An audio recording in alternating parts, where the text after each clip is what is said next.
What's good, y'all? My name is Dylan Green, and this is Real Notes, a space dedicated to blurring the cultural and artistic lines between rap and film. I'm here to chop it up with everyone from rappers and producers to journalists and video directors about their relationship to movies and how, if at all, film inspires their craft. My guest this week is Virginia-based producer, DJ, animator, and director Dirty Bird. We spoke about The Bear, Drive My Car, Austin Powers, the work of Maasakai Yuasa, the beauty of animation, our love for anime, how racism and orientalism can ruin your favorite movies, creating his own animation studio, how Chief Keef and Odd Future inspired him musically, his journey through rap and dance music, and the creative process behind his latest project, Wagenmuzik. Come fuck with us. What's cracking, everybody? Welcome back. Welcome back to Real Notes. It's cold outside, kind of. I don't really know. The world's ending a little slower today than it was before. So I don't know why. It just kind of feels like everything's coming to an end slower. So we have more time together, and that's pretty goddamn wonderful. My name's Dylan Green, CineMasai. Got a lot of names, do a lot of shit. And but I say this all the time, but this is legit somebody who has quite a few names and does a lot, and I mean like a ton of shit. Like I had to write it all down. I never need to write this shit down, but like this man's a producer, a DJ, a director, a teacher, he's an animator, he's a fashionista, he's a ex-activist, goddamn conduit for all things groovy and tight. Like we got fucking Virginia's own Dirty Bird Gum in the house today. Like, yes, wow, sir. man. Like first and foremost, thank you so much for being here. Like I know you're a busy man. Thank you so much. Like, Yeah, no problem, man. I'm pretty excited about this. So yeah, thanks for having me. nah, definitely. This is I've been meaning to reach out about this for a while. Since I got tapped in. And just like you've had a great couple years, and the new project's been going great so far. I've been listening to it a lot. I tried to put my I put my sister and my niece onto that shit, like while we were Oh, driving hell around yeah. one day. Yeah. Fun for the whole family. Yeah, definitely. Effect has been in rotation ever since the shit came out. So Yeah, I think that's like a crowd favorite, which I was like, I don't know, pleasantly surprised by. yeah, and like you just like like your background is so, you just come at this from like probably a dozen different angles, so like you just seem like the perfect person to have come on and just just like talk shit with, so thank you. Like Yeah, for sure. No problem. so very first question I ask everybody who comes on here: what was the last movie or TV show you watched that you had a strong opinion about? Oh, it was like three. Like The Okay. Bear, I thought was fire. Damn, I still haven't finished The Bear. I'm mad Inuo. at myself. Yeah, The Bear's ham. So I watched that. Drive My Car, I thought was sick. Like it's a long movie, but I probably watched it like three times in the past 3 months. Damn. And then I saw Inuo, the new Maasakai Yuasa film. It's an anime film, but it's like a musical. Also, it's fucking sick. I loved it. So those Ooh. three things I think definitely resonate with me the most, and just in like this past like 6 months type of thing. So I want to talk about all three of those, and let's start with For The Bear sure. because that's the one I'm most familiar with. What was it about The Bear? Yeah. Because I mean, like it was like the hype show for like 3 months, and like everybody Yeah. liked it, and then like it's great and it's worth the hype. But like, what was it about The Bear that Yeah. really stuck with you? There's a couple things. Like I know everybody like in the who's been in the service industry was kind of commenting on like how like accurate some stuff was, which was cool. But I can't really speak to that because I don't have any service industry experience. But it was like some of the other details that I really appreciated, like when he was low on cash and he had to sell his jeans, and he had the jeans like he had this collection of jeans stacked up in the oven. I was like, yo, this guy's just like me. I was like, yo, he's very serious about his selfish denim, and I understand. I get it. So that was sick. I think also just like the pacing was really interesting. Like it was really like I don't know. It was upbeat and kind of frenetic, but in a way that's different from like Uncut Gems, for example. At least I thought it was Right. different. than Uncut Gems. I can see how like somebody might think they were similar, but to me it felt a little bit different for whatever reason. Dialogue was good. And then like halfway through it, I was watching. I was like, "Yo, is that fucking Lionel? Is that Lionel from From Loader Odd Squad?" Future, yeah, from Loader Yeah, Squad. I was like, "Yo, like." It took me a minute to really recognize who it was, but then like when I recognized, I was like, "Yo, like, what is this nigga doing on the band?" It's the But he did a great mustache because job that shit though. fucked Yeah, me up too. Yeah. yeah, it was good to see him though. I was like, "Yo, that's fucking sick. Like, this is a cool role. Like, he's playing it well. The cast was cool. The way the characters kind of meshed together towards the end, it was cool. It was cool seeing everybody's like relationships unfurl. It's just a great show. I had a lot of fun watching it. Right. Yeah, like I've been having a lot of fun watching it, and just like him and Io Itabiri in particular, just like seeing her, and like I like I was watching real quick. I was watching the new season of Big Mouth last Uh, week, and she's voicing Missy, the biracial girl on the show now, yeah, because she was being voiced by someone who wasn't black, and they yelled yeah, at them about it because fuck that. But anyway, like realizing who she was in that moment, I was like, I love her on the Bear. So yeah. like she's kind of like she and Lionel kind of been my they like I mean like I also love I forget the Jeremy Allen White, because I was big on Shameless for Yeah, years. So yeah. like I was He's like, sick. oh look, he like bro he's basically just playing Lip again, but like Right, less I mean, no, he's basically just playing Lip again. Let's be real, but it's it's right. it's good, you know. Like I'm fine with It's that. fine. Like, yeah, no, it's fine. I'll take more Lip for sure. And like, um, just like I never thought about the Uncut Gems comparison, because Yeah, like the show kind of makes me anxious sometimes, but not yeah. like, but never to the point where I feel like I need to like go get up and take a shit. And like that's what Exactly. Uncut Yeah, Gems did to me. Like, yeah, yeah. Uncut just made my um, stomach hurt. yeah. I I've been meaning to run it back because I saw it the first time. I was just talking to my last guest about this. I saw it the Uh, first time, and I liked it, but I didn't like it as much as everybody else did. So I've been meaning to just like go yeah, back and see it again, um yeah. just because I want to see if it's still good. I mean, like I was really big on the fact that just like Kevin Garnett was willing to play himself, Yes, because that was you don't fire. that shit was crazy. You don't really see very many sports niggas wanting to do that shit anymore. Yeah, Like on some like Space Jam shit, like that was yeah, fun. yeah. It's important to have that level of cameo. Like we got to bring that back. We got to bring back the like tasteful celeb cameo Right. because Beyonce and Austin Powers is crazy. That's the because like I didn't grow up loving Austin Powers like that. Yeah, And she was the reason I went to go see Goldmember. Like I was yo, like, oh, I need to see this shit. Like I, that I shit was remember it hell. I couldn't specifically. believe they did that shit. But I'm also top Austin Powers fan. I got the whole series on VHS. I've been meaning because like I seen the first two, and like the only one I only remember the first one. I don't remember anything Mm-hmm. about the spy. Oh, wait. Was the Spy Who Shagged Me the one that opened with Shorty with the machine gun titties, or not? Was Uh, that? I'm not sure actually. I know what you're talking about, but I'm actually not sure. It's like that's like one of those movies like it's one of those movies where like I know all the jokes, but I don't realize it until I sit down and watch it, and I'm like finishing the Yeah. dialogue as I watch it. I'm like, wait, I have seen this a fuck ton of times. Yeah. Shit like that is just like so beautiful to me. And Yeah. oh, before I forget, I was gonna say like I have like the barest, most like essential, well, not essential, but just like real bare experience with like working in the service Mm-hmm. industry. I worked my high school football team's concession stand for like 2 weeks, and that shit was ass. Yeah. And I worked at a co-op while I was in Okay. college, and that was Yeah. pretty cool. You know, I Yeah. I ba- I basically just gave people coffee, and I accidentally fucked my computer up. I magnetized my hard drive. It was awful. Mm. I had to. Mm.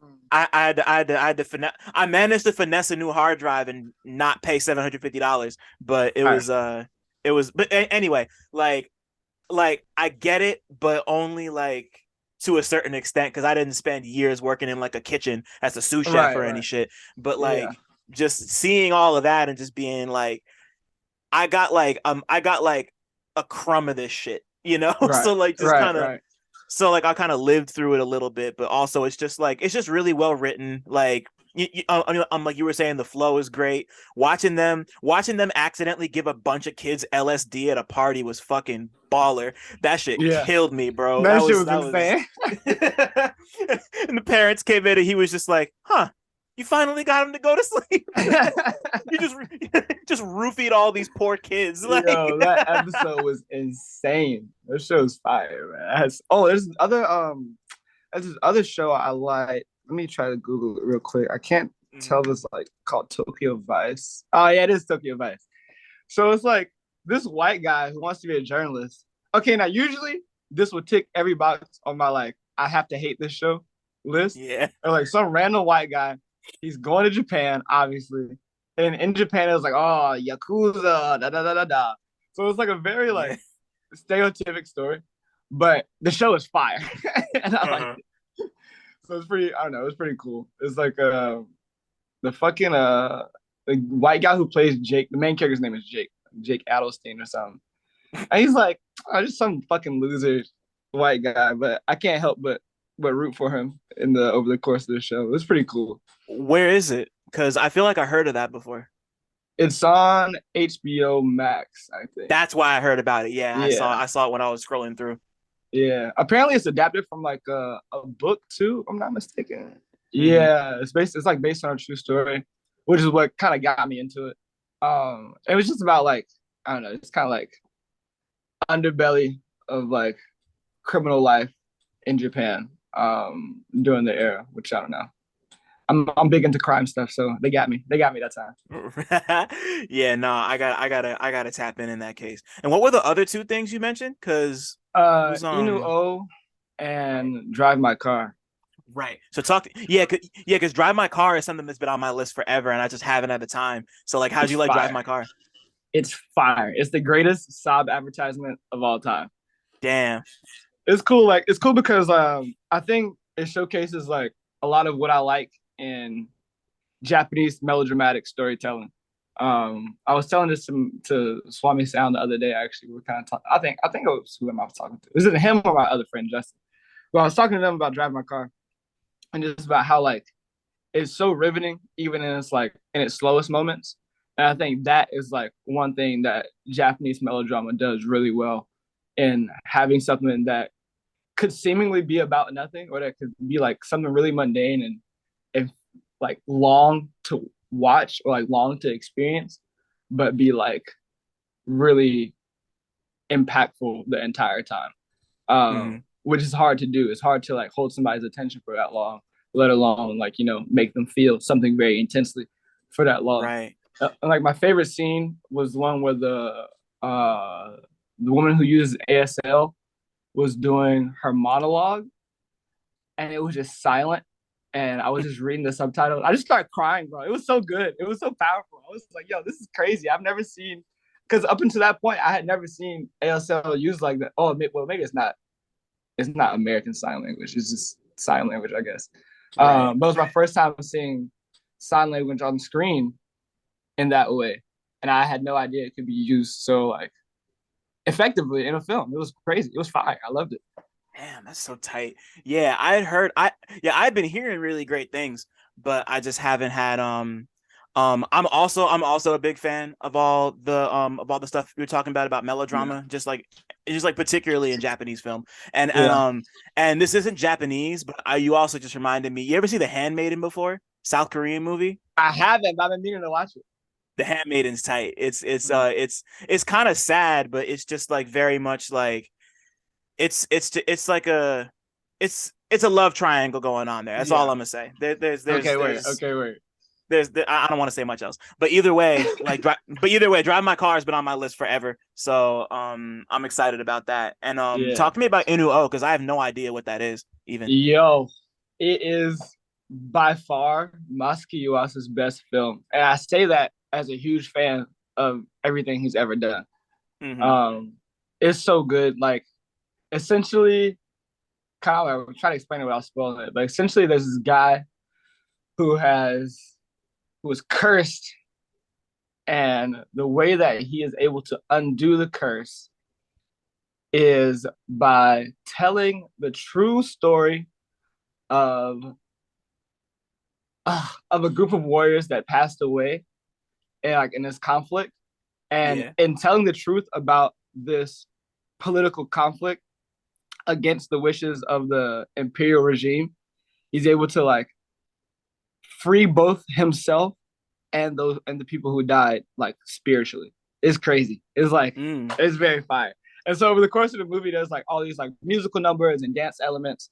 Um, but it's essentially how this guy and his companions are able to fight back against the sanitization of the arts by the imperial regime, and bring this notion of truth like to the light to the general public. It's fucking fire. It's sick. That's hard. Oh man. I'm looking at bros. I'm looking at his filmography. This is the guy who made Devilman Crybaby. Okay, yeah, nah. Yeah, I'm yeah, all about it.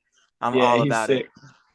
Damn. I never heard of this before. Wow. Okay. Yeah, it was pretty low key. Even when I went to see it in Norfolk, I was the only person in the theater, which is like honestly to be expected when it comes to like these like kind of obscure like um foreign films or animated films specifically. Right. So I didn't really expect it. I didn't really expect it to be full the same way that I would expect One Piece to be jumping, you know. Right. Um, Or but I'm that glad. Dragon Ball movie, which was really good, by the Right, way. right. So it's not Yeah. quite that level of like mainstream, but it was cool to. I'm just glad it came to the States at all, so I can have a chance to see it. It was great. Right. Nah, I feel this. I feel the same way about Satoshi Kon. Yeah, I'm a huge Satoshi Kon fan, and Paprika might actually be like maybe top five movies of all time for me. That should yeah. destroy my brain. Like, Fair enough. It's fucking fire. Yeah, yeah. My list like, changes all the time. It's never, man. It's like, yeah, mine too. yeah, it's crazy, dude. Like, and like, as someone who like really love, like, I really love anime. Obviously, it's like one of the things. It's pretty much the only thing I watch. Um, but it's like for so long, I was like in my friend group at least. I was the guy who watched a fuck ton of anime, and then like, I met my friend Chris probably like 3 or 4 years ago. I was like, this guy, this fucking guy. I thought I watched a lot of anime, and I do. This might be the only human being on the planet who has seen more anime than me. He's crazy. Damn. Nah, So, man.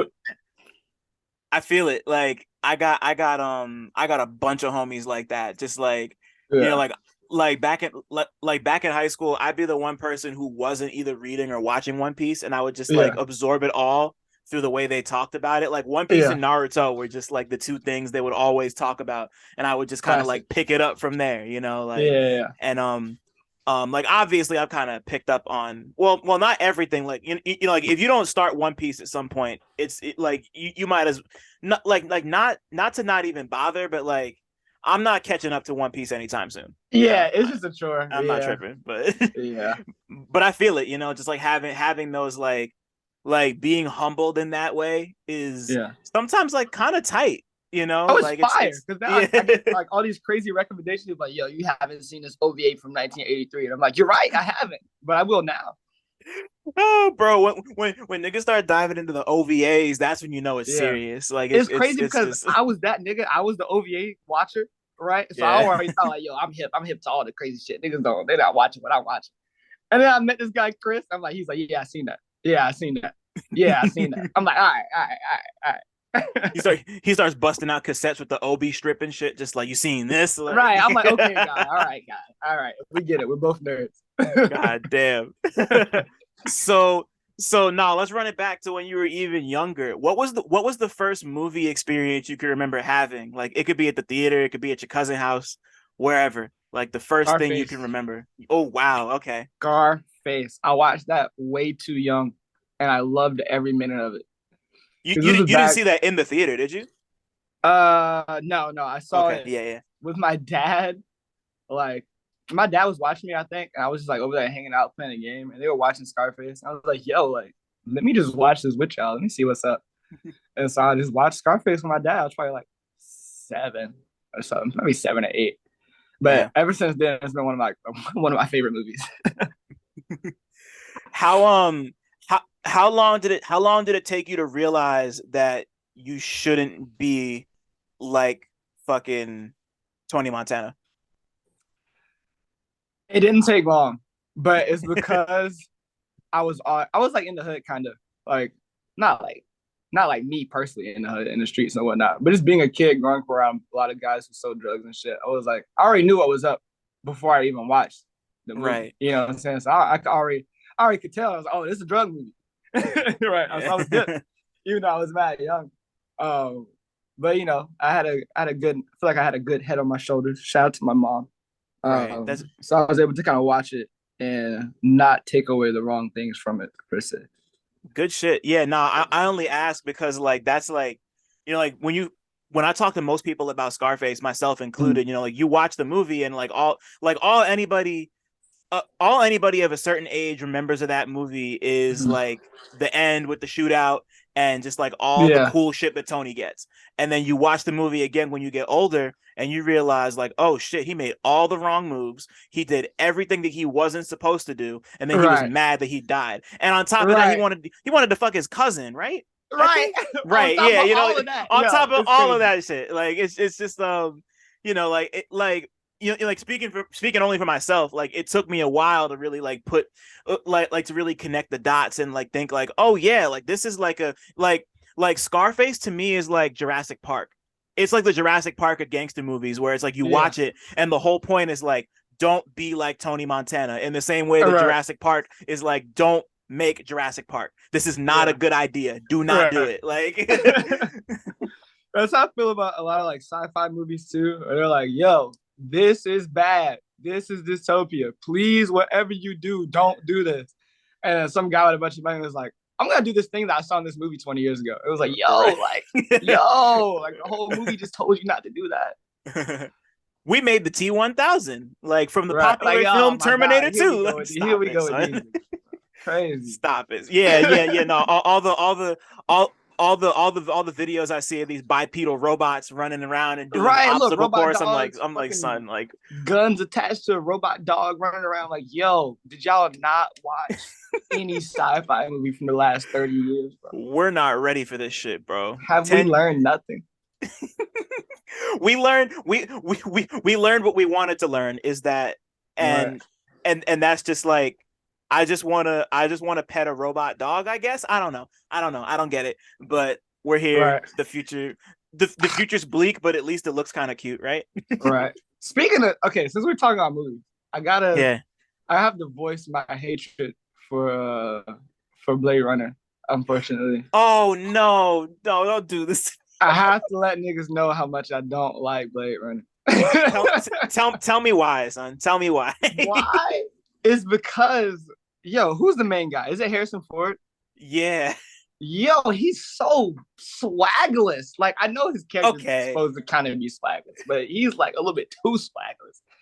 Like, and it's like this whole thing where I want to enjoy the world of Blade Runner in the film. Um, I want to enjoy the world for what it is, right? But it's hard to get past one, all the Orientalism, and Yeah, two, that's fair. it's like where are the black people? You know, Yeah. I think in the entirety of Blade Runner, we got like maybe one black background character, if And that. I can't even remember, honestly. Like that's a problem. You're so right. You're Exactly. so So I'm right. like, You're yo, so like right. I can only watch a movie for so long that has no like that doesn't involve black people in its future. You know, like it's just unsettling to Mm-hmm. watch. It's like, okay, so where do you think we're gonna be if this is the situation that you've imagined, you know, as a viewer, I'm like, okay, I'm trying to identify with certain characteristics in the film as one does, and I'm like, huh, like I can't quite place myself in this world because the person who made it has not imagined a space for me to be. Um, Mm. and so, right, like kind of reckoning with that just made me, I was like, you know what? I actually don't like this movie now. Even though, Man. like, I appreciate it for what it is, and there are aspects of it that I really do like, and I think the plot is kind of interesting. I think the whole shebang is interesting in itself. But I think just um, having that experience, and maybe I was like, you know what? Maybe I don't actually like this. Damn. I mean, I can't really say I blame you like at all. Like I had thought like I had thought about both of those things, but I just enjoyed as especially when I was younger, I enjoyed the rest of the movie so much it didn't like matter as much. Mm. But like now when I go back and rewatch it again, it's all I'm gonna be thinking about, and Right. it will probably negatively impact it. But it's just like I just just like I'm just like such a sucker for like the I'm a sucker for the Rucker Howard monologue at the end, and just like the whole idea Yeah. of like I always thought Decker was a replicant, and I still do. Like Right. I've seen pretty much every version of the movie, and I Yeah. still think he's a replicant. I Like also I'm still gonna think stand that. on Yeah. that. Like I don't know why he wouldn't be. It would be Right. kind of weird if he wasn't. But Right. mm. but Yeah. Ridley Scott was tripping, so I feel it. I feel it. And like I watched the 2049. I mean I like that one. But You know what's similar. crazy? No, Yeah. no, sorry, no, no, Now no. you good. Finish Go your ahead. thought. I was just gonna say I still haven't seen it. Oh, I was just gonna say I have similar problems, similar Orientalism, similar just I don't know, just the way that we handle. Oh God, I could talk about that movie forever, but I won't. It's Yeah, just like it's just weird. yeah. In the No, it same way is. that like it's the same like kind of like tech based Orientalism that we see in like Star Wars. But like, Hmm. I mean, everybody loves Star Wars, but Yeah. it's like once you kind of put your finger on something, it just makes you not.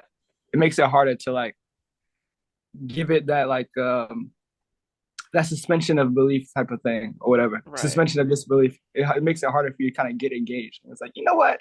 Something about this I just don't like. Right.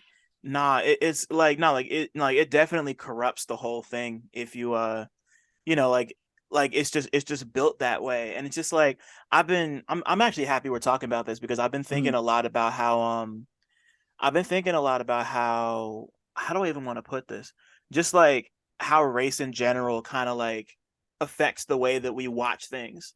mm-hmm. Just like how like that particular perspective can really just like make or break an Right. experience. Whether we're talking about like tech orientalism, which is like hugely prevalent. Yeah. Like I can think of 12 movies off the top of my head that do that shit like Exactly. really terribly. But like but then like I've been thinking about it because um of the Atlanta episode about them the fake story about the Goofy movie, Yeah. and just like how like that's something that like somebody one day on Twitter just decided like, oh, this is the blackest movie ever made.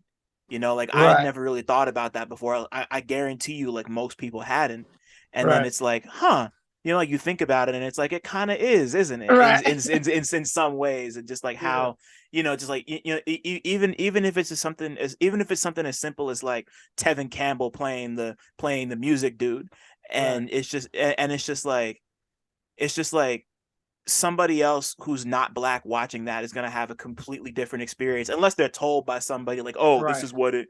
And Yeah. like I just think stuff like that really like that's one of the things that just makes movies so wonderful to me because Yeah. no one person is going to view a movie the exact same way on Right. like at these like such at these like microscopic levels, Yeah. like just like down to like the fucking atoms type shit. It's And like that it thing about Piccolo like reading as a black character on Dragon Ball Z.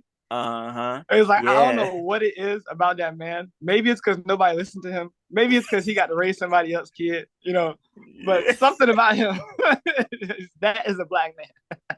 Son, there are people who say same thing about Bugs Bunny, which is really Oh, okay. crazy. I Um never picked that one up. But now I kind of get it. There's always some random nigga trying to kill him. I'm like, yeah, it's like it's so weird because like I was reading something recently. I have this book that's about like how like minstrelsy like yeah, influenced like like the dawn of animation. yeah, And I yeah, and like I was reading specifically about how characters like Bugs Bunny and Goofy were like deliberately built on the backs of black stereotypes, and just like yeah, how like that gets so ingrained into yeah. their characters, like we don't even think about that shit.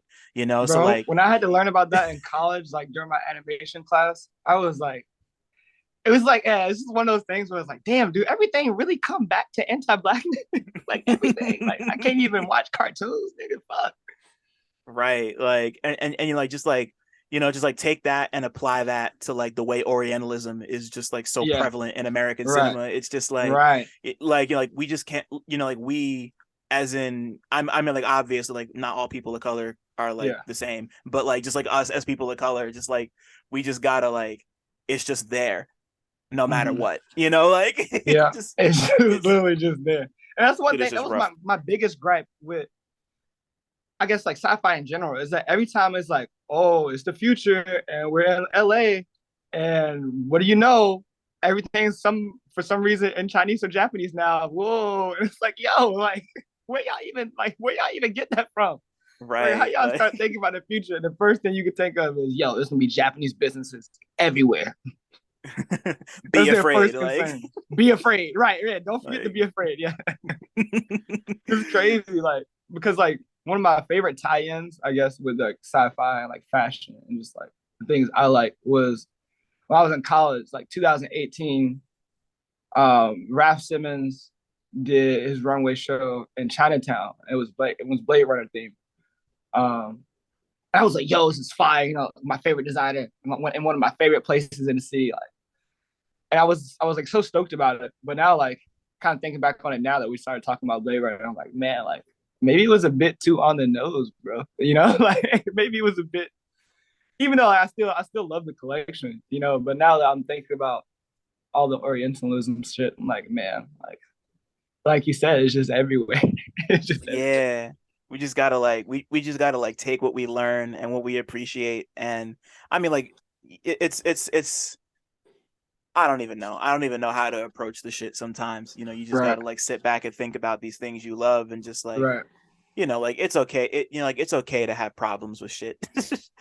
right. It's okay to Right. critique things you love, Exactly, like damn. exactly. So like as you got a little older and started Mhm. to understand the world a little better, like was there a movie that kind of made you fall in love with like like not even necessarily in like an artful sense if you don't want it to be, Mhm. but like was there a movie that kind of grabbed you as something that was more than just entertainment and something that was like, yo, like this is like movie magic right here. Like what was your Yes. like first movie magic moment?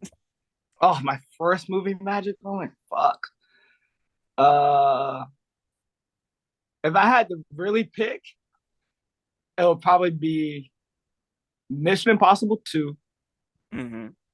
and then also Too Fast, Too Furious, and then later in my life, Interstellar had me like, yo. So I would definitely say those three, but then also the Cowboy Bebop movie, Mm-hmm. um, which is crazy. Like that to me, Yeah. that's what made kind of not made me realize, because I kind of always thought this, but it kind of like cemented for me that that era of hand drawn 2D animation is like that was like the peak of like movie magic for me. Like Mm-hmm. to be able to make both a story and a visual experience so riveting, all from like some hand drawn frames, is like crazy. It just made me like kind of reflect on the history of drawing as like a human act, in the sense of like what are you really trying to communicate when you draw something. Right. And that's something like I we had to think about a lot in college, like as I was studying for my degree and shit. Like, what do you gain from making this a drawing, or like what is the purpose of making this thing you're trying to do in the format of a drawing. um and because I feel like for a long time it was like, oh, like it's just entertainment, but it's like it's more than entertainment, right? You're trying to get at some sort Yeah. of intangible desire to communicate with your peers, right? And so when I think about that movie through that lens, it just makes it, I don't know, it makes everything I took away from the movie mentally like more feel more profound. Damn. Wow. So now I gotta ask, when did you start drawing? Yo, I didn't start drawing until literally the year I applied for college. When I was 18. Up until then, I had not that I didn't have any interest in art. Like I always loved comics and and movies and music, obviously. But I never had thought that I would be someone to who can do that. Or like I think for a long time I thought because I wasn't like a quote unquote natural artist that I just wasn't gonna be one. Mm. Um and it kind of changed for me when I took my first art class senior year. I was like, huh, okay, this is a bit more accessible than I thought. You know what I'm saying? There's nothing that I had to necessarily be born with. And I can kind of work towards it in an empirical way and see myself get better. And so I was applying to a bunch of schools for like computer science and stuff. And then I was like, well, why don't I just apply to film school at NYU and see what's up? So I did that. I was in the film program for a year. And then I was like, yo, like film is cool. I was in like the film critique program, like cinema studies.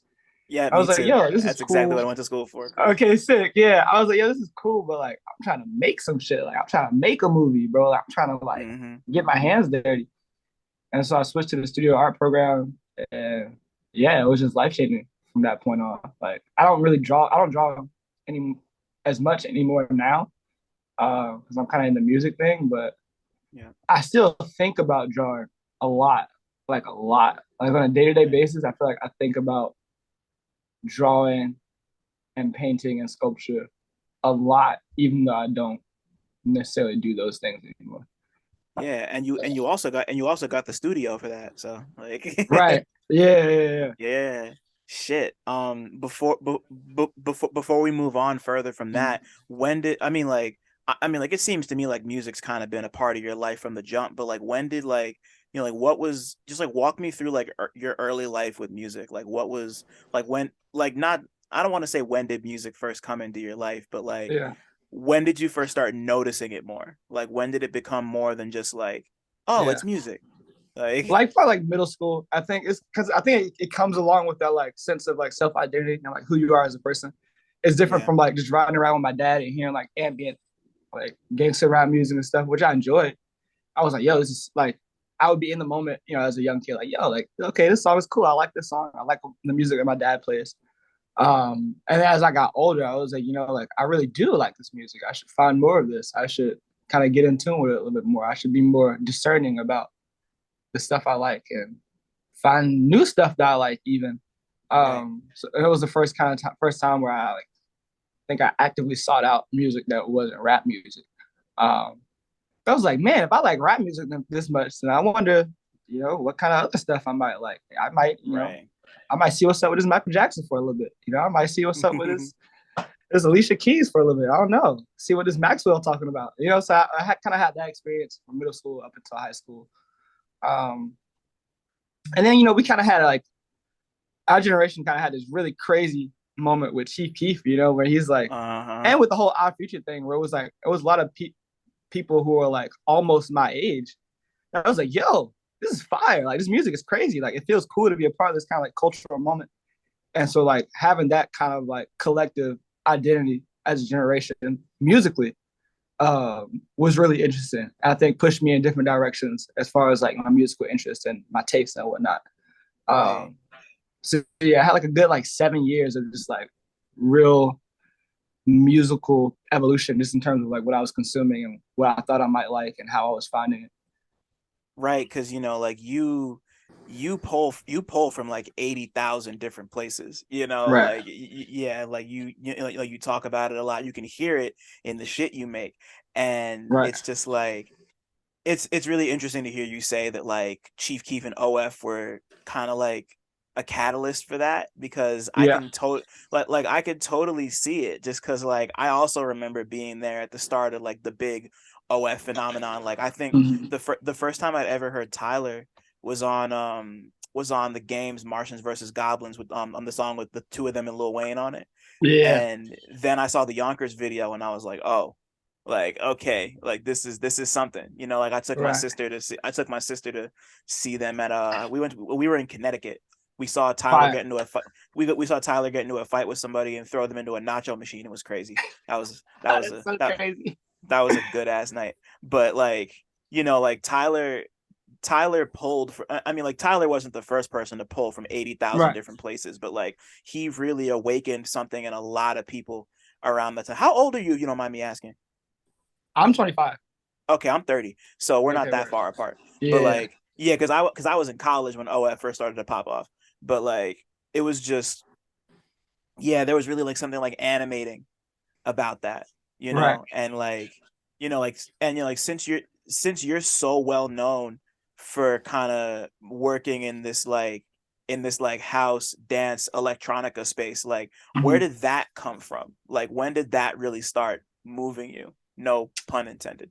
Yo, like very recently, like I started making music, what, like 3.5 years ago. And it was because, you know what it was? Because the first thing I told myself is that I'm not gonna be a rapper. Because Right. I just don't, I was like, I'm not a rapper. I can't do that. Like I can write lyrics, I think, at least decently well. I think I can write a good song.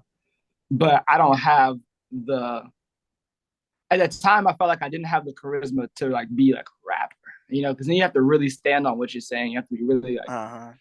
like to say something and then to be remembered for saying it, to me caused like it gave me like kind of like an existential kind of crisis moment where I was like, oh man, like the words I say are being heard and recited even like Yeah. and like I'll have to like contend with them until the end of my career type of thing. So when I thought about the heaviness of having to say words all the time, I was like, okay, I'm not gonna be a rapper because that sounds crazy. It might Right. actually drive me existentially insane. So I'm not gonna do that. I'm just gonna make some cool beats. And then I was like making like all types of stuff, man, like rap beats, ambient stuff. And I was like, yo, like I'm kind of fucking with the dance music. I like Daft Punk, obviously. I found Moody Man pretty early in my career, and I was like, this is what I want to do Mm-hmm. now. So it was because like this is like in like my early music career. I was making like these little weird dance beats, and somebody was like, "Yo, like, have you heard of Moody Man? Like, your stuff kind of reminds me of him." And at the time, I was like, "No, like, I have no idea who that is." Now I listened to his stuff for like a week. And I went back to that tweet. I was like, "Yo, you're crazy for saying that I am anything like this guy because he is so much better than I could ever be." And so once I realized that, I was like, "Yo, like, okay, I found my sensei essentially, and now I'm gonna dedicate the Right. rest of my life to trying to be as good as he is." It means that you were onto something, like Yeah, especially considering that you had no idea who that was, right. like that's what makes it even freakier. Just like Yeah, you made it there all by yourself type shit. And right. like that's Because now something. I'm like, he's like my one of my biggest. I mean, obviously, one of my biggest musical influences. Like, and I Yeah. feel lucky to have been like kind of set onto the course that I was thinking about going down. Like, it feels auspicious to have been like, you know what, I'm doing this thing. It's kind of making sense, and then somebody just confirming that for me, like, yo, this does make sense. And then from there, I was able to kind of like find out who I am on my own musically and kind of push myself independently in a different direction. So it's cool. Yeah, I feel like I definitely had an interesting little career. Um, and my love for dance music has only grown since I started making it. So it's been cool to Right. kind of like get into it a little deeper historically and to become knowledgeable about something that I previously was not knowledgeable about. It just feels nice.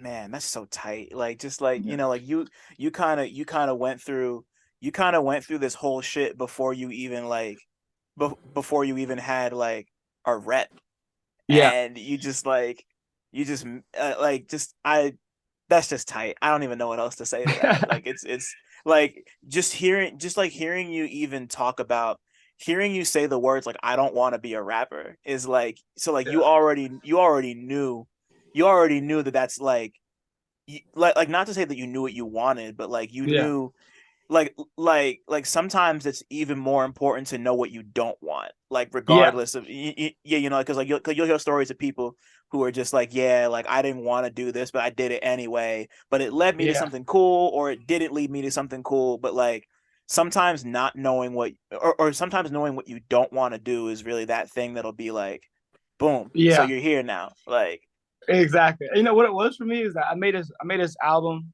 called Sounds of Life that I think mm-hmm, was cool. It was like a rap album. That's I think I had some really good beats on that shit. I definitely had some great beats that I like was really proud of. Um, but after that, and it was received well. I sold a bunch of vinyl. Did a nice rollout for it. Like I think there's a lot of my fans like really like it, who wish that I would celebrate that album a little bit more. But it was like after that, I was like, you know what, this is cool. I'm not rapping no more after this. Like, of course, I feel like every black guy at some point you want to be a rapper. So I'm like, okay, you kind of have to do it just for the sake of like, okay, I'm a young black guy. Like, I gotta try rapping like I've at been least there. once. I've been there. You know what I'm Yeah. saying? Like you gotta I've get been the there. bars out. You know what I'm saying? You got it. You just got Yeah. to. It's just I think culturally it's important that we at least try to rap at least once. But Right. then I was like, you know what? Okay, that was fun. It was interesting, but it's actually not what I wanted to do anymore. And I think also been kind of like just reflecting on my career a bit, specifically these past 2 days. Like that I've been home, like I've been able to kind of get out of Dirty Bird mode and just be like the person that I am outside of music. Just kind of think about my career. And I've been learning to like be satisfied with not making things that are like essentially perfect or like maybe I don't even have to like them. You know, it took me a while to come around to like I can make something and like it for a year and then not like it a year after that. And that's perfectly Right. fine.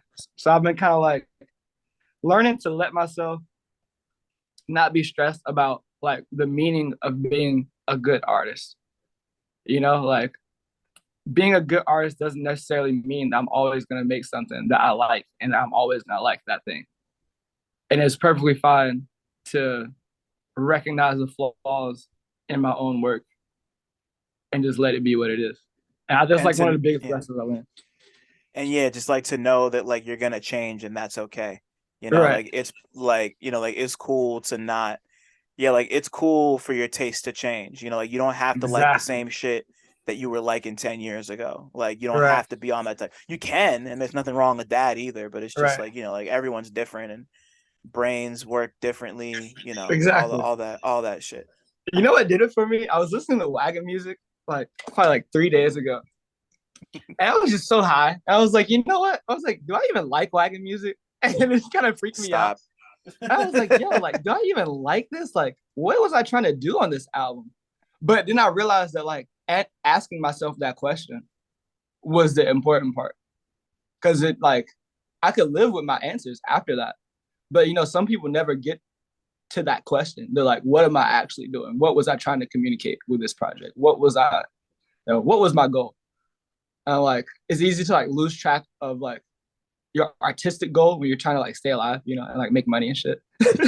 So it's very easy Uh-huh. to like kind of forget like what you were initially trying to communicate, for no fault of your own. So I was just glad that I had the kind of awareness to like still analyze myself and my work and to still like value my own opinion on my own work. I don't know. I think it was a cool experience. I'm glad I had. What song from Wagon Music made you change your mind? Or like what shook you out of that? It Now I was gotta know. Hugs. Like, cause I was listening to Dreaming. Ooh. I was like, okay, Dreaming is cool. And then Hugs came on, and I was like, this is very like pastiche. It's very like kind of the structure is just it's like kind of all over the place, but it's cool. It's fun to listen to. That's what I was kind of grappling with. I was like, this is cool. It's like a fusion of all these different things. Has all these layers. Sometimes it doesn't make sense. Sometimes it does make sense. And whether or not it's a quote unquote hit song, I settled on the fact that it was interesting and that I tried something new. And I'm glad I did that, regardless of whether or not it's good. That's so fire. Like, yeah, you said it all. Having the self awareness to even want to know that is just like that shit is everything. That shit Right. is really everything. Um, oh wait, I just realized I forgot to ask something from before. So like, Mm-hmm. like as you see, like as you're kind of growing and like taking in all this musical influence and watching all these movies and Mm-hmm. just like taking in media in general, like was there ever a point in your life where you like consciously linked rap and film or not not rap and film specifically, but like music and film together as like two things that complement each other? Mm-hmm. Like, yeah, I guess that's the best way to ask that question. You know what it did for me? It wasn't a singular moment, but I think it was like a compounding of experiences, just like watching a lot of cartoons and then Mm, also trying to make a cartoon is where I realized that music can really fill in some emotional gaps in a way that I didn't expect. I was like that it achieves it kind of subconsciously. Like when you're watching a scene and the music that's playing in the background just fits, and it's like, oh, like of course they're playing this music for this scene. Like that's the only way I could possibly think of experiencing this scene. yeah. And what did it for me was I was watching like I was watching Gridman, SSS Gridman, the Studio Trigger show, and there are certain scenes where there's no music, but there's like an intense dialogue, like some sort of intense situation, some sort of like intense slice of life situation with no music. And so the absence of the music makes you hang on to the words a little bit more and it makes it even more Uh-huh. intense. And that's when it kind of clicked for me. I was like, oh, like this is the importance of music or the lack thereof in a cinematic context. It can either like accentuate something with its presence or it could achieve the same goal with with his absence. And Right. it just made it click for me. I was like, yo, music is so crazy. Just music put in any kind of visual context, it can be so poignant. Yeah. Um, yeah, It manipulates, bro. Like that's yeah, like, like that's like, like music, like more often than not, especially when it comes to like movies and TV, mm-hmm. like music is there to tell you how to feel about something. Like Exactly. you're supposed to be hyped, you're supposed to be sad, you're supposed to be scared, like Right. that's one of the things like not to get too technical, but that's one of the things Yeah. I've always loved about like sound design. And like I don't remember Yeah. exactly when that first clicked for me. It might have actually been when I first learned the difference between since we're both cinema studies people, Yeah. when I first learned the difference between diegetic and non-diegetic sound.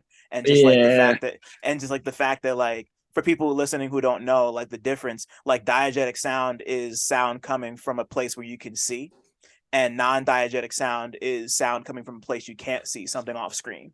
That Mm-hmm. but like it's supposed to, well, it doesn't necessarily need to be known exactly what that is, but like just the fact that like it's coming from an unknown source type Yeah. shit.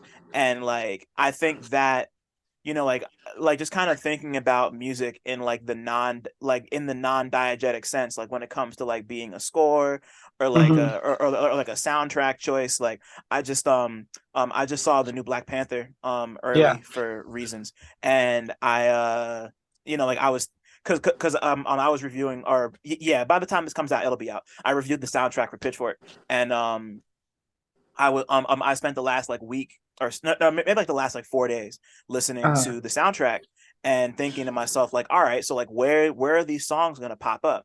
And there's a lot of scenes of Shuri in the lab working on tech, and a lot of the songs would just be it would like they would be playing in the background, but like it was like literally like they were playing out the speakers like okay. in the lab. So I was like, Interesting. okay, like I was, like you have stuff like that, but then there's also like songs that are specifically on the soundtrack. Like Mm-hmm. there's this really beautiful like Mesoamerican like folk rap song that happens during Namor's birth scene in the movie. Mm-hmm. There's like a whole scene in the city of Talocan that's set to this beautiful fucking like synthy like Spanish pop song that Fine. it's really fucking tight. Fine. Like shit like that really piques my interest. Even if I Yeah. didn't I'm not gonna do my review of the soundtrack. Y'all can read that if you want to. Right. But like long story short, like I feel you. That's like it's just like you just really think about the way that like a song like I think about the way that like that scene in Talocan would have played out if there wasn't a song with bubbly synths playing in the background. Yeah. Like it would have been cool, but it wouldn't have like, like the effect is there for a reason, like Mm-hmm. everything. It's just one of those things that reminds you that like everything, like everything in a movie usually happens for a reason. Like even Yeah. if the reason is somebody like just thought it was tight, or if somebody like forgot to add something, it's like everything has intention. Yep. And I don't know, I feel like I'm getting too deep, but No, yeah. I But yeah, definitely feel you. But that reminds me of like the my favorite soundtrack is the original Ghost in the Shell good soundtrack. choice. That shit is just crazy. I listened to it on its own like all the time, just because the music is just so crazy. And I've seen the movie so many times that just, even when I hear the soundtrack, I just like I can picture the scene in my head. I'm like, this movie's so ham. Like the soundtrack's crazy, visuals are Ugh, crazy. It's that's definitely what probably my favorite soundtrack of all time. that's what a good soundtrack should. Well, it's not always what a good soundtrack should do. Right. Sometimes it could just I'll give you two of mine. One that makes me think about the movie every time I see it is Daft Punk's soundtrack for Tron Legacy. Like Right. that Right. was that was huge for me. I'm a huge Daft Punk fan. So Yeah. like I saw the new Tron or the new Tron, like I would say 60% of the reason I even went to go see it was because I love Daft Punk. And I was like, oh, they're in the Yeah. movie, they did the soundtrack, I'm there. But like then you look at some one of my other favorite soundtracks ever is the can't believe I'm about to say this. The Nutty Professor 2, the Clump soundtrack Oh yeah. Yeah. is one of Yeah. my favorite shits ever. Because that was the first time I'd ever heard Janet Jackson's "That's the Way Love Goes." That was the Right. first time I'd ever heard Music Soul Child's "The Just Friends" Exactly. joint. That was the Yeah. first time I'd ever heard "Missing You." That was the first time there's just like one LL Cool J song at the end Yeah. that like the shit makes me laugh. I don't know why, but like just like Yeah. That I soundtrack is ham. it goes crazy for no reason. Like, my dad just had a copy of it, and like I just threw, and we were listening to it one day, and I Yeah. was like, huh, That shit this goes is crazy for no yeah, reason. it goes crazy. That and I feel like I talked about this before, but that and the Osmosis Jones soundtrack also Yes, goes bro. dummy. Yes. Like, cause like that was around the time I was first discovering who Nelly was too, and like the Saint Lunatics are all over that album. Right. Is there there's this like really rare De La Soul album that you song that you can't find nowhere else on that soundtrack, and like I That's so just crazy. like yeah, just like also like Solange has a song on that soundtrack. Like I like this might have even been before she did the theme for the Proud Family. Uh-huh. This is before she had her like big like I'm a solo artist, not Yeah, just yeah, yeah. Beyonce's sister moment. So like it was just That's crazy. soundtracks are really just something else, man. Yeah. they That's also one thing I really love about Ryuichi Sakamoto is like I've never seen Merry Christmas, Mr. Lawrence, mostly because it's a war movie and it's hard for me to like sit and watch war movies. mm-hmm. But the soundtrack is just crazy. Like he's just a beast, yo. Like he did the Revenant too. And I'm just like, yo, like I'd be listening to Yep. his like soundtracks, like their albums, like without having even seen the movie, just because he's so good. Right. God, man, yeah, nah, scores are just like scores in particular are just like I feel the same way about Michael Giacchino Mm-hmm. does really crazy shit too. There was a Yeah, period of time where I listened to his score for Star Trek Into Darkness. Like it was yeah, just like regular well, I mean it is regular music, but like it's like stuff like that and the score for the first season of Infinity Train. You ever watch Infinity Train? yeah, yeah. I did watch the first season. Yeah, That was my show. I'm like so mad they canceled it. I've seen every season. I loved yeah, Infinity Train, but like, but yeah, but just like a good score will really just like a good score should obviously complement the movie that it's a part of. But right. like the ones that really stand the test of time are the ones that work on their own too. And that's a that's just like I've been kind of sitting with that a little more lately. Mm-hmm. Not as much as I want to, but like Yeah, enough to really think about what it means to make a good score for a movie, you yeah. know? Because like even going back to Scarface, like Giorgio Moroder is crazy. Like Mm-hmm. he's a beast, and it was that movie that got me into his music. Because I was watching it one day. I was like, yo, like every song is just ham. Like who the fuck was doing the music for this shit? And I look it up, just fucking Giorgio Moroder, and I start listening to his music. I'm like, yo, this guy's a beast. Yeah, I remember he did that Donna Summer track, the I Feel Love joint. I'm like, yo, like Uh-huh. who is this guy, bro? Like, why is he such a beast?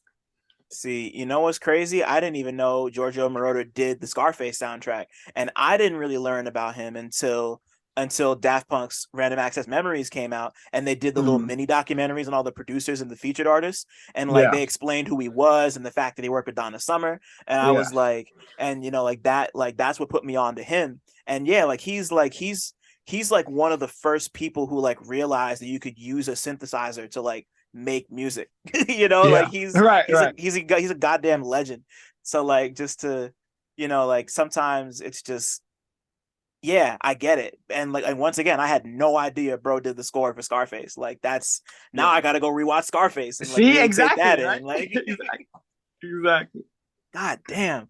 Um so yeah, I guess I'll ask you this, even though you kind of already went over it, but like Mhm. when, but like when did you first know that music was going to become more than just a hobby for you? Like, because it kind of seemed like you were pretty set on it from college Yeah. on, but like, when did that really click for you? Honestly, it's still kind of like in the process of clicking. Like, Hmm. even though I know that everything I've done up to this point has been like, professional to some degree, um, I'm still like, there are days I'm like, yo, like, am I really gonna be a musician? Like, is this really what I'm like gonna do? Like, am I really like gonna do it? But I say that as I'm in the process of like legitimately doing it. So I'm like, I think I'm about to reach the point in my adulthood where I decide to commit.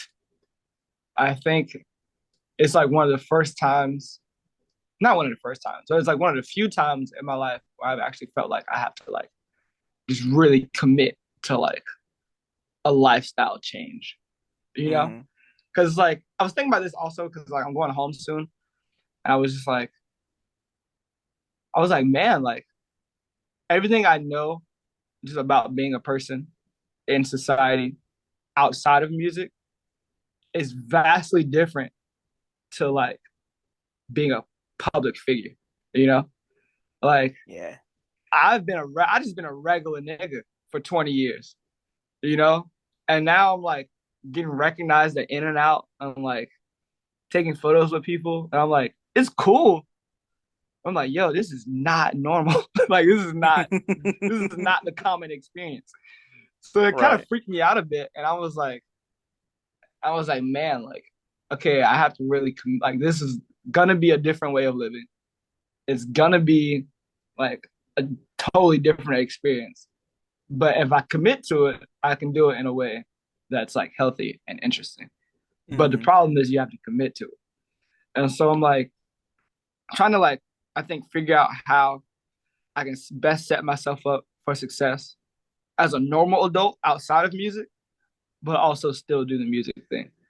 Because it's like I don't think anybody's ever really ready to be a public figure. And maybe if they are, it's like it's definitely a specific like skill set that you have already or you're working to develop. But I don't think Yeah. anybody's ever really ready to like be at least what it means to be a public figure in the age of the internet. You know, I don't think Yeah. Cause anybody we're not beyond it enough. We don't have enough like retrospective vision to be able to tell exactly what it entails quite yet because it's still like a relatively new thing. So yeah. everybody that's kind of like coming up in this moment, we don't know what we doing. This way of living has not existed prior. Right. So it's like, Trailblazing. Yeah, definitely. yeah, it's like, we don't know what the hell are we doing. Nobody knows what we're doing. And this whole Soldier like, Boy didn't give us a roadmap. right, yo, really, like, really though, like for real, like, and that's what like, as a noted Afrofuturist, this is the kind of like, not yeah, it's kind of issue that like really for me makes it click that like this we are in an era of unique human and technology interaction. Like Mhm. it kind of affirms a lot of things for me about like what I see as a developing kind of like not quite cyborg culture, but like as close as we can get without cybernetics. You know what I mean? Like our relationship to the internet is very distinct and it's very powerful and it's full of inherent power dynamics even. So it's complicated in a way that I think is really interesting, but also like really scary. Yeah, nah, I agree, especially when it comes to the way that we just like process information and like music Mm-hmm. in particular, because like you look at the way. you're young enough that you also like you're both young and old enough to have also grown up without the internet at some point.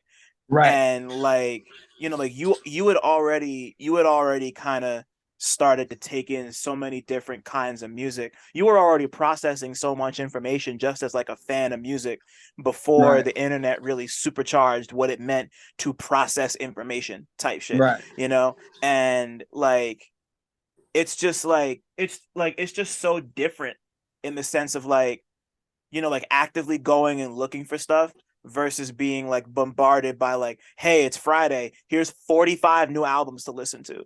right, Like right. there's like huge, just like even in the way that like you look at like like back in the day, like when people would just like live off their CD collections.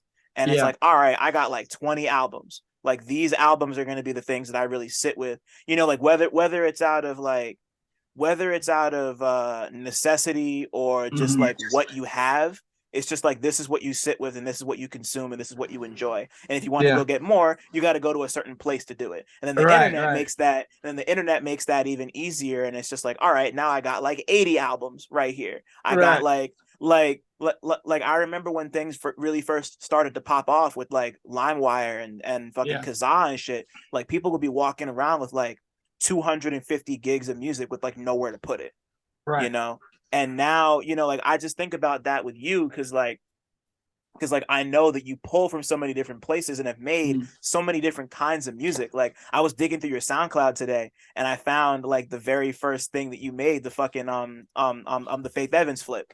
Like Yeah. at the very, very bottom of your shit, bro. And just like thinking like how you went from that to listening to Wagenmuzik and just Right. like and like thinking like this is the same person, like this is like like this mind has evolved and matured to the point that like Right. Wagenmuzik is a thing now. Right. And like I guess just like especially since you just mentioned that, like what do like how I don't even know how I want to ask this. I'm kind of asking it on the spot. Like what do you feel is like the biggest difference between the way people process music now and the way that they might have before everything kind of brought us closer to Hmm. cybernetics, like you said? Right. I'm like, I think, I think that maybe it's been a more challenging task to make new music personally relevant for an extended period of time. And when I think of artists who I think are able to do that successfully, I'm like King Cruel. Yep. He's made albums with enough space in between them and with enough context around them that you can really enjoy them for a long time. Um, but I think, especially when I think about new music, because of the way that we have to present new music because of changes in the industry, it makes it difficult to establish a meaningful connection with your audience unless you like manually do it with intention. Mm-hmm. Like you're not just gonna put out music and have a fan base that's engaged just by having good music. Like it takes Yeah, a not certain anymore. right, not anymore, right? Like it takes a certain level of engagement and context um, to kind of build your world where you can consistently release music and be in conversation with a certain group of people. Um, I think prior to like the advent of social media, you could put out good music and have people gravitate towards it. And just because of the different ways in which they had to listen to music, like, but like before the advent of cell phones, it's like you got to listen to music at the crib. You got to take the vinyl out, put it on the record, Right. and you're going to listen to it in the crib. Like before the advent of music on the radio, there was no listening to music in the car. You got to wait till you get home, throw that vinyl on the record player, and, say, listen to it while you wash dishes or something. Like Mm-hmm. the context of how we listen to music has changed because of technology. So we're listening to music more often. We're listening to more kinds of music more often. And so it becomes you have to compete, not necessarily compete, but you have to like reckon with. I guess it is compete. You have to compete for like time, for like Oh yeah, um for engagement. Um with and not everything. because yeah, and it's not because you necessarily have people who are in the same lane as you that you have to compete with, which is also true. But you have to kind of it's like an opportunity cost type of thing, you know, like you're working, let's say you're working 10-hour days at Starbucks, you know what I'm saying? You got this you want to listen to, you got this you want to listen to.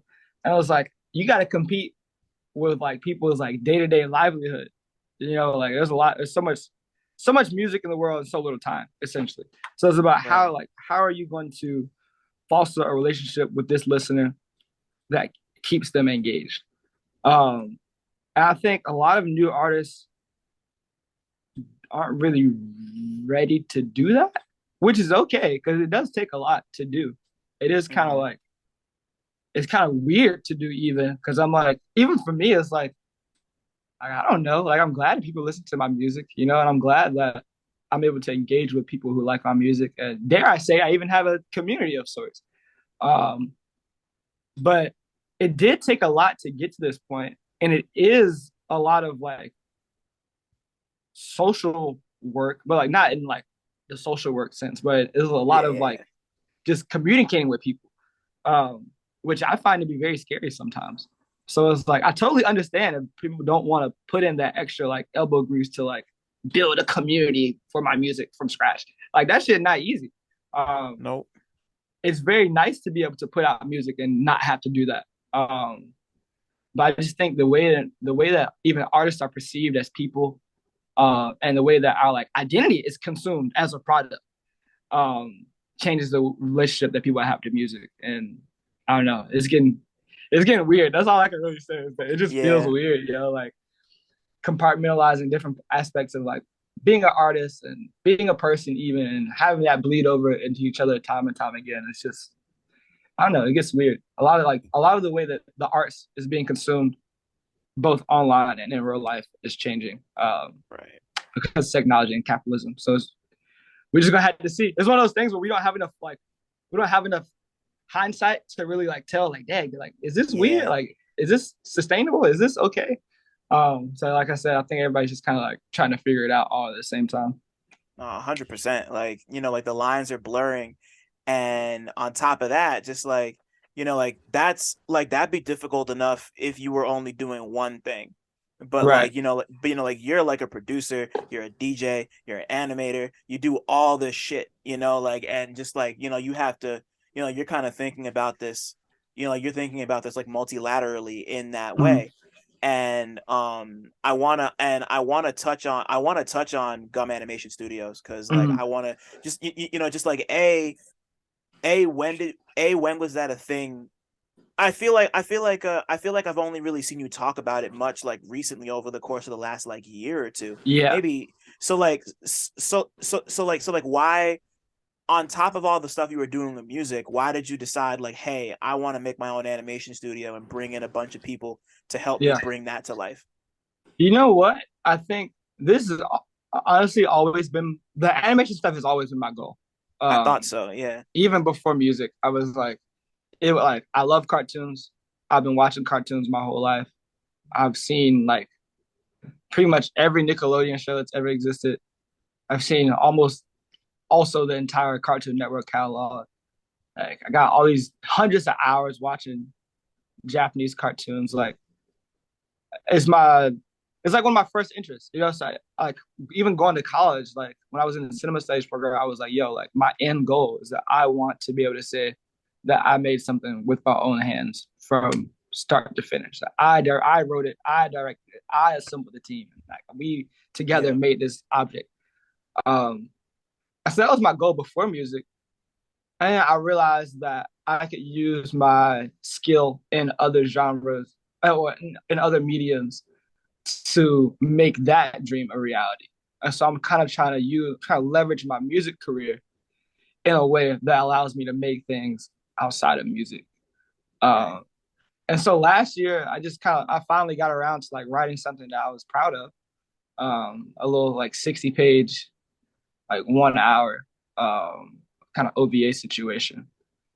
And I was like, okay, well, like I have this. I just got my friend Alejo had just did the Time Traveler music video. Um, so I was like, okay, I know people who can animate. I already have this thing written. I can do the music. Um, I was like, yo, like, okay, I know enough people to where I can just assemble my own team. I just got to get people behind the idea. Um, and it didn't really take much, because it was like, I think the people I'm working with were able to see like my passion. And I was like, I'm a pretty hardworking guy, so I'm kind of dependable when it comes to making a project real. I think that's my biggest strength. Like even outside of music, like whether or not I'm actually good at music is like, you know, is debatable. But I have a real skill in making something and realizing a project. Like Heard that. quality be damned, I can put something out. Like I can make it a Mm-hmm. 24 karat gold CD. I can make a well designed vinyl record packaging. I can make an object. I can make an experience even. Um, so I had a lot of confidence in our ability as a team to kind of put this together. And so we just been working on it slowly but surely. My little 4-person team, just trying to make it work. I'm working on a trailer, which has been cool. We've been working on a trailer for like the past year. Doing a lot of research and development as far as like 3D stuff is how to best integrate 3D into our workflow, and there's a lot of workflow stuff now. I'm just trying to figure out how we're actually gonna make the this movie essentially. Right. It's a lot of like creating our own tools and creating our own systems to be able to effectively make this thing. So I'm learning a lot, and we're making some cool stuff, and I'm looking forward to it eventually being a real thing. Ugh, I can't wait. Yeah, nah, I remember when you were first showing off the proof of concept for it Mm. and just thinking to myself, like, not only does this look really dope, as somebody else who's also watched a shitload of cartoons and Right, loves animation, like it's like ask my family. I've been obsessed since I was a kid. Like right, it's just it also made me really happy to see somebody else like at your level so invested in like 2D hand drawn animation, because like it's mm. something that's like it's not dying, like people still make it, but it's just Right. like it's like the emphasis hasn't been there for a long fucking time, like Yeah, like going back to Disney first making a fucking $1 billion off the first Toy Story and being right, like, all right, like yeah, maybe these are the future, like not right, even like these are the future, like only make these, like it's right. just Yeah, like it's just kind of it just always does my heart good to see people like you, or even like the team behind Cuphead. I think I got the book yeah, right here. Yeah, yeah, yeah, yeah, I got yeah. the book right Cuphead's here. dope. Yeah, Yeah, like like I was reading stories about how like they, like the two creators, like they like opened up new mortgages on their houses in order to be able to afford to pay their team to make Cuphead, you know? crazy. And like it could have just not happened, but Yeah, they sold 1 million copies of the game in 2 weeks, insane. like Yeah, and just like to think that you're kind of putting yourself and your team on a similar path to what I imagine will be some kind of success, yeah, like in something that I feel like is kind of very underappreciated right now. It just makes me happy. Just like not yeah, just like as a fan of this particular kind of animation, and obviously as a fan of like your work, like I'm a fan. So like it's just like yeah, to see you kind of be so invested in this and have it be so personal. Like I didn't realize it yeah, was so personal for you. Like that makes it even better. So yeah, yeah. Like I'm really looking forward to it. It's just like it feels good to be able to say that, like that maybe I can make a cartoon. Like not even that I know we're gonna be able to do it, but like just the thought that to have the agency to say that I'm gonna sit down and like just do this thing um feels really nice, especially because I'm working with like my characters. I have such a diverse cast, and I'm like, this would feel really nice to be able to share with other people. Like, it feels nice to tell a story, to tell a good story that is like indicative of your entire life, essentially. Like, to yeah, have like this kind of personal project with characters who look like you. Um, I don't know. This is the whole process has been really cool. As animation is dope, man. I think if I was able to, because I don't know how long I'm gonna be doing music. That's the other thing too. Like when I was saying earlier about committing, like I'm down to commit to music, but sometimes I think like, how long am I really going to be doing it?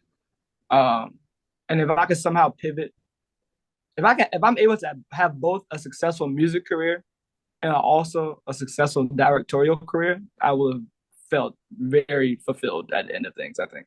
Hey man, if Flying Lotus can do it, so can you. Like Hey, that's what I'm thinking, bro. I'm like, yo, like the door is open. I just gotta do it. I just gotta do it. like come on now. I know yeah, like I know you can do it. You strike me as a you strike me as a restless mind. Like maybe not rest. Well, Yeah, yeah, yeah. No. yeah, Let's call it what it is. You right, got a restless mind, and that's good. That's not a bad thing. right, right, Like you're just interested in multiple things, and that's right, great. Like I think I think I think it's great to be, like I feel it. Like I'm interested in multiple things. Like this is like a music and film podcast. Like this is right. the only way for now that I've seen that I could like bring these two things together in a way that I Yeah, feel kind of represents them both. So like yeah. I get exactly where you're coming from. I think And also like yeah. my big like one thing I hope that will come from this is that it will inspire other people to also do their own indie things.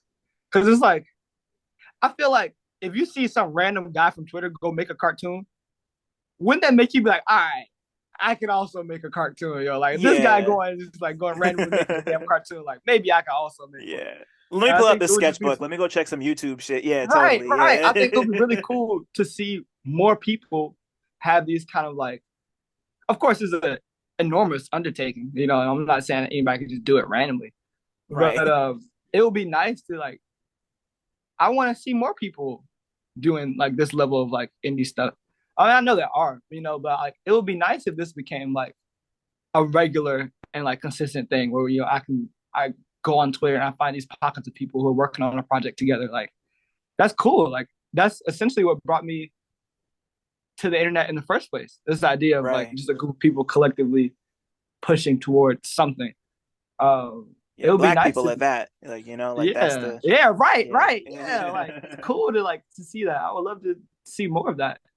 That's kind of like even with the music stuff, like with me, Days and Swami, like it feels great to be able to do this. Like it reminds me of like kind of like the like in the like kind of like the glory era of jazz during like hard bop, where like you would be in a quintet and then like you would have these kind of members that you work with for years at a time, or maybe even in different bands you play together. Like it's just that level of like industry based camaraderie, I think is interesting and it's nice to see and it's nice to be a part of. Especially given how much of the industry is like dominated by bureaucracy and capital. Um, Mm-hmm. you can't help but support like a group of friends doing something cool. Like I don't know. I hope that it can become some sort of like blueprint and that we can pass down all the resources and tools that we've gained along the way to make it easier for people. Right, because that's really all it is at the end of the day is just like trying to make it a little bit easier for everybody who's coming up, like that's Mm-hmm. like regardless of whatever profession you're talking about, like it's just like that's what we're here for, like we're here Right. to live our lives, but like you also want to make it so that your people don't have to run as fast or as Right. hard Exactly. or or like run on such like rough terrain type Yeah. shit. I just yeah, like that's just yeah, that's been really important to me as I've gotten older and have kind of Mm-hmm. like slipped into a position where I've been helping a lot of people out in Yeah. ways where like I was being helped when I first started, like it's like there should be more of us willing to just like show how it's done Yeah. for Right. lack of a Right. better word, like Especially with the film stuff, because it's like this is kind of something I realized like post grad, but it was like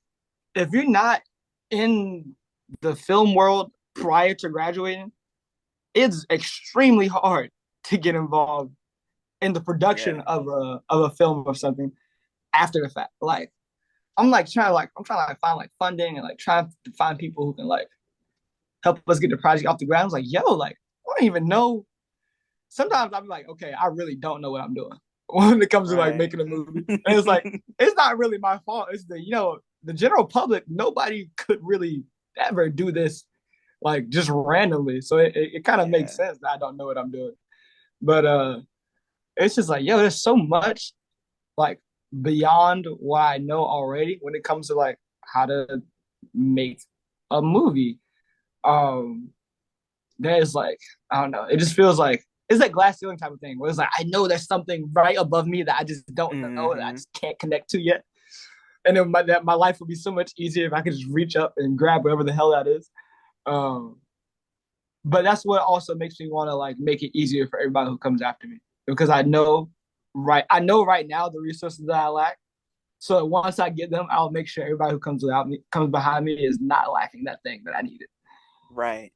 Yeah, like people spend years shopping a proof of concept, Right, like before you even get the funding, and it's just like, oh, I want to do this thing and I right, can't find anybody. So like, like it's just yeah, that's just it's just great to, like not only want to do that, but like be in a position to help. So, like right, like wherever it goes, right. I'm ready to see where it goes for you specifically. Like and Thank you. just I and appreciate that.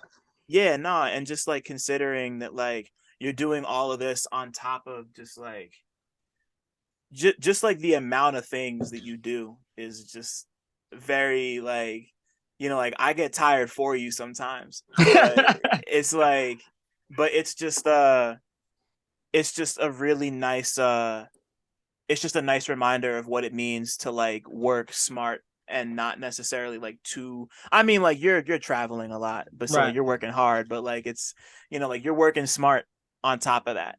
right. And yeah, I just like that. I don't have anything smart or deep to say. I For just think it's real. cool what you do. Thank Like, you. Thank you. mm-hmm. Mm. And to kind of bring this whole shit full circle, um, if your life was a movie, Gum, what would it be about? Oh man, what would it be about? I think I would try to make it. Uh, okay. So this is what I would do.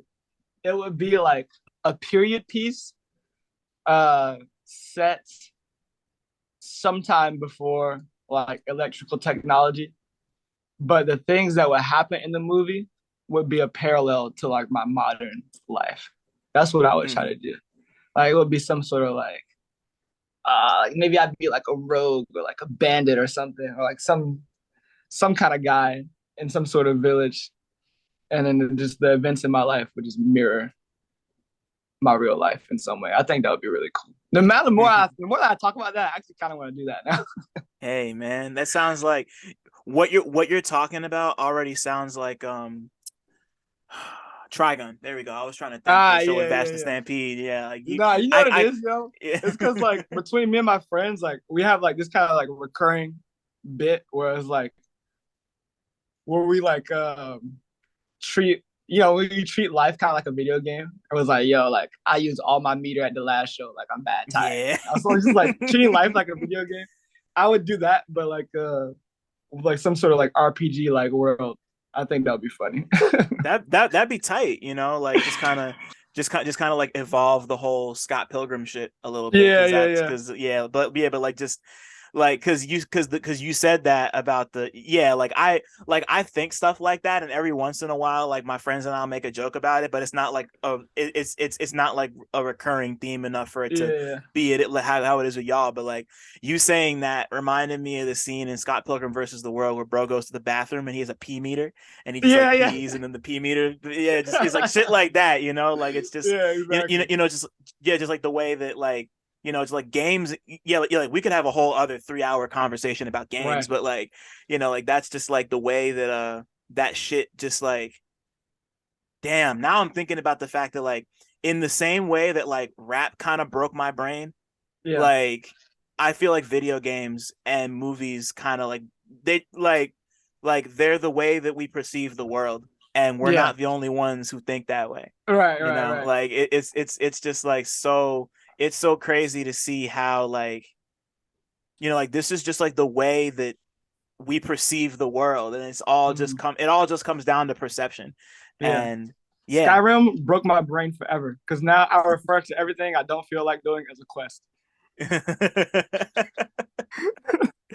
No, you gotta learn how to fast travel between Virginia, North Carolina, Yo, and New York in that I case, bro. swear, fast Like, traveling is when I get on a 6 hour flight and I take an edible. That is fast travel, bro. mm, okay, so you already got it figured out. Son, yo, thank you. This was like I knew this was gonna be good, but this was great. Like Yeah, that's what's up. just Gum, thank you so much for taking the almost 2 hours out of your day to talk to me. Yeah, no problem. Literally, all I would have been doing other than this is playing Japanese fighting games on my PC. So I feel you. this was an effective and productive use of my time. What are you playing? I'm playing Melty Blood every day of my life. Every day of my life, I'm playing Melty Blood. Oh my god, I haven't tried it yet. I haven't tried it yet. I am the sweatiest human being alive on that game. I'm honestly disgusted with myself. When that game first came out, I played it every day for a month for 8 hours a day. I was going so crazy. Damn, bro. Thanks for listening. Shout out to y'all for making it this far. And shout out to all the black people listening too, because y'all really impeccable. Don't forget to like, subscribe, and tell a friend to come through next time. 1.